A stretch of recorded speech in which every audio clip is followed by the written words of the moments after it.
bi li nga xam ne nag moo di campagne électorale bi démb président Bassirou Diomaye Faye daal di génn def li nga xam ne nag moo discours bu am solo daal di ñaax encore ñi nga xam ne nag ñoo di way politiciens campagne bi nu daal di bàyyi xel li nga xam ne nag moo di askan wi wàññi li nga xam ne nag moo di xiiroo ak ngaay yooyu waaye aussi si élection yi moom nag ñu ngi xam ne élection yi moom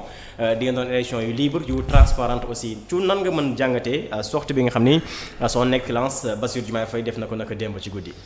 waaw xam nga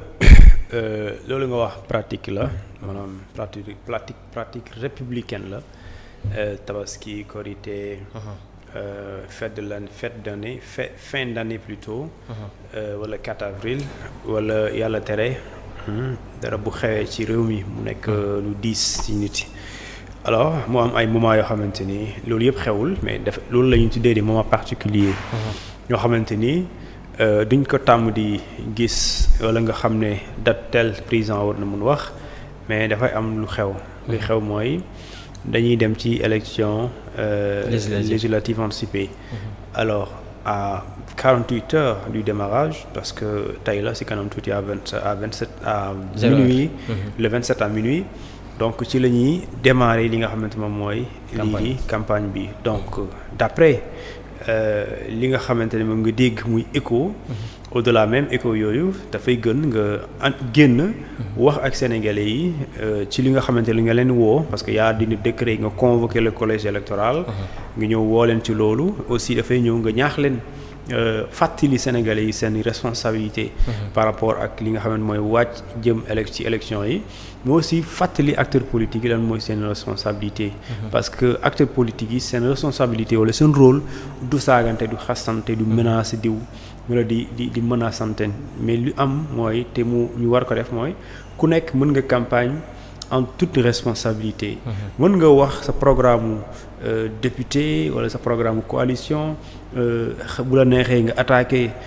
coalition bële pas attaque saaga yuuxu mais wala leen ne man li ma yor ñoom li ñu yore y a pas photo donc mu nekk challenge débat bi war a nekk un débat d'idées loolu mooy gentleman agreement léegi nag président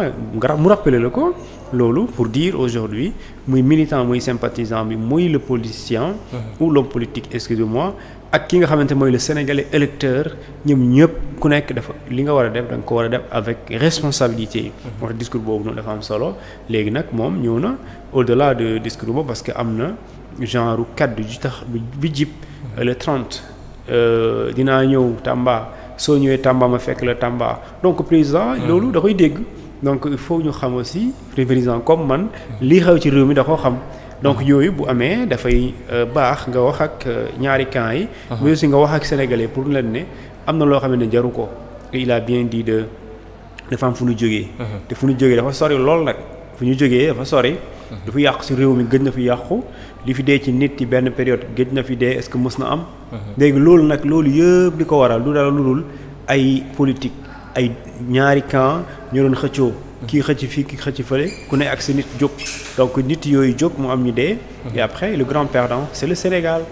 personne n'a gagné dans cette histoire Macky Sall Sonko personne n'a gagné c'est le Sénégal qui a perdu c'est le Sénégal qui a pleuré c'est le Sénégal qui a enterré ces jeunes donc et après si tu répètes la même chose ce sera la même chose donc loolu je dis bien un président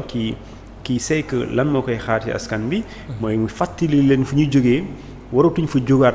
te bu fekkente bëgguñ fa jógaat am na yenn kàddu yi warul jóg ay xeet ay bokk fii ay man kii moo baax kii moo bon nga attaqué fi yuuxu fële s'il le faut nga ne soo génnee fii dinaa la def lii parce que fii koo fi def la rek mu tontu la koo fi xas am na mbokk donc je dis bien moo tax le discours d'hier c'était un discours d'apaisement de modération mais aussi un discours de rappel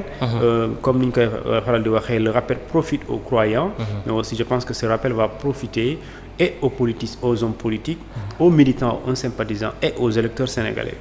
mais sànq junj nga ko nee nga loolu xëy na ci wàllum théorie la mais ci wàllum pratique daanaka foofu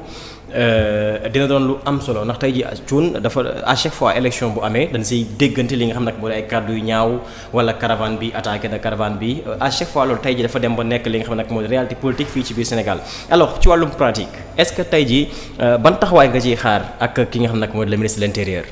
waaw le ministre de l'intérieur bokk na ci li ñuy xaar ci moom et wax na ko de manière très simple fii ba ñaari weer dañuy tere ku yore arme quel que soit lu mu doon fetal pistolet. dañuy tere ku ko yor donte am nga lu ñuy tuddee autorisation permis de détention d'arme. mais jamono ji même bu dee am nga permis boobu dañu ne amuloo droit yor ko donc mu ngi commencé jël devant. donc fii ba 17 décembre kenn amul droit yor ko et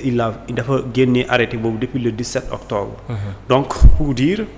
entre 17 octobre ba 17 novembre day fekk élection présidentielle jeex. ba mu nekk 1 mois. législatif donc ok législatif ba mu des ba mu jeex mu des ba 1 mois ci diggante ba mën nañ ci installer la 15e législature. mën nañ commencer liggéey assemblée mais ci diggante bi pour des questions de sécurité ñu éviter. caravane bi amaale ñoo xam dañuy yorewaale arme ñu ne lii arme yooyu même bu leen amee autorisation teg leen ko seen kër donc ministre de l'intérieur donc jël na devant yi benn responsabilité bi mooy tey le ministre de l'intérieur mooy gis naa sax mu koy def Dakar mooy yenn zones stratégiques yi dañ ci am ay unités que ça soit la police wala gendarmerie ñu teg leen fa pour ñu assurer wala veiller d'abord en tout cas au grain li nga xamante moom mooy la sécurité publique pour ne pas dire la tranquillité publique parce que wareefam la donc loolu nga def ko ci réewum ci biir Sénégal Dakar nga war ko def également ci yeneen gox yi de sorte que parce que dañuy faral di wax ne defkatu ñaawteef wala ki ko nar su gisee takk der bu naroon sax même bu naree insister dina xalaat bu naree def te loolu la présence de policiers ou de gendarmes ou de militaires dafay dissuader ki nga xamante ni moom mooy ki nar a def lu yoon tere donc le ministre de l'Intérieur sa responsabilité d'abord puisque moom mooy le ministère organisateur des élections bokk na ci nga garantir lu ñu tuddee l'acheminement du matériel électoral de Dakar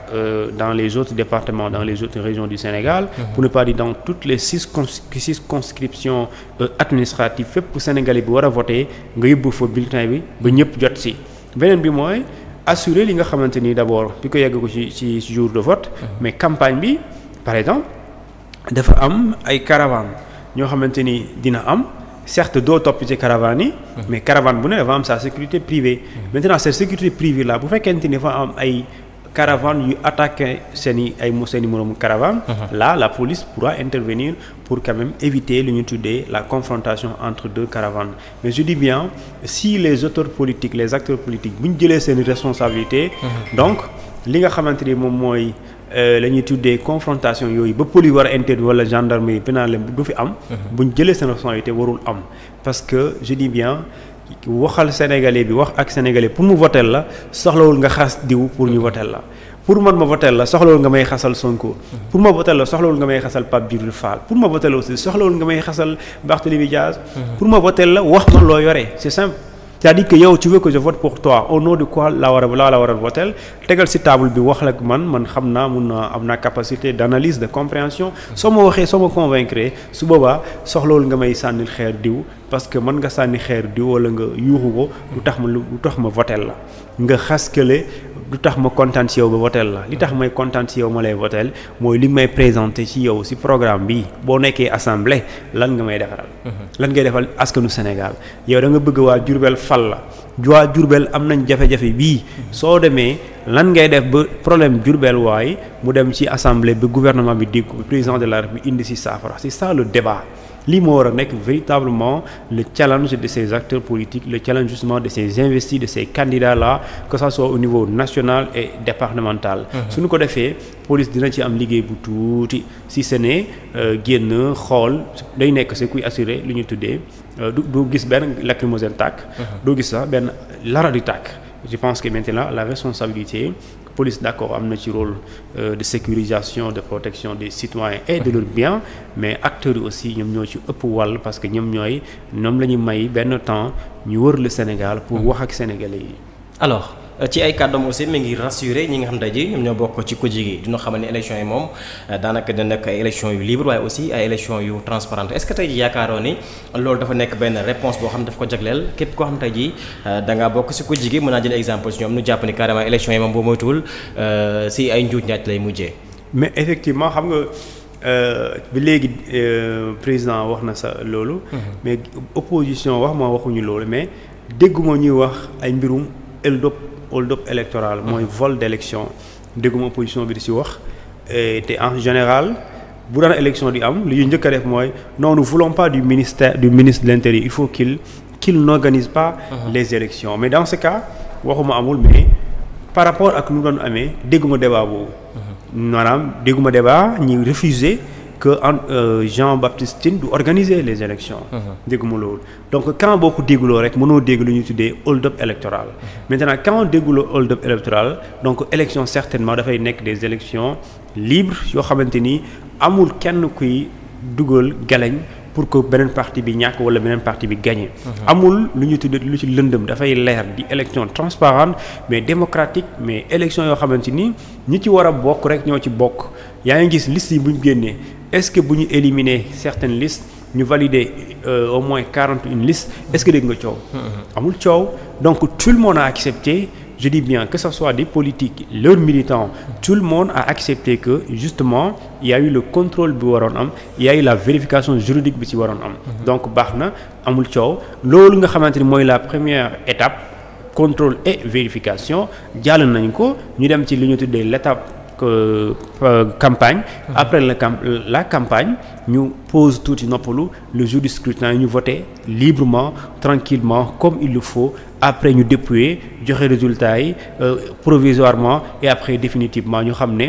diw ak diw au nombre de 165 ñu ñooy les députés du Sénégal et loolu je dis c'est un processus et maintenant le processus du début jusqu'à la fin jour président joxe décret bi ok ça se passe très bien depuis que le ministre de l'Intérieur mu signé lu ñu tuddee son arrêté ça se passe très bien depuis que le gouverneur ku nekk di def sa liggéey ça se passe absolument très bien parce que les listes sont dans les départements elles sont dans également les gouvernances donc chaque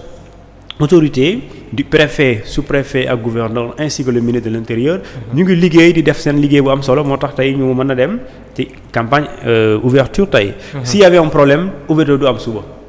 ci kanam tuuti kon du am parce que di nga gis ne am na coow chaque jour nga dégg débat est-ce que vraiment dégg nga débat à la télé qu'on nous parle de processus électoral biaisé déggoo ko donc tout se passe bien pour l'instant moo tax yoon bu ñu jël nañ ci continuer et s'il le faut maintenant s'il continue sur cette voie on aura un scrutin bi nga xamante ni au sortir du soir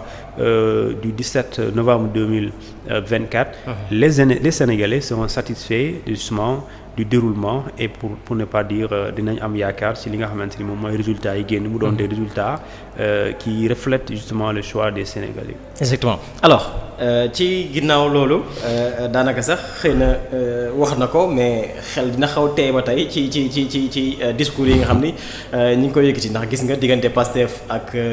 Taxawu mën naa jël exemple su ñoom ñaar ndax daanaka fan yi moom du ñu jaaroo ci taal gis nga Barthélémy Dias bu génnee yëkkati ay kàddu ay cadres yu bokk ci Pastef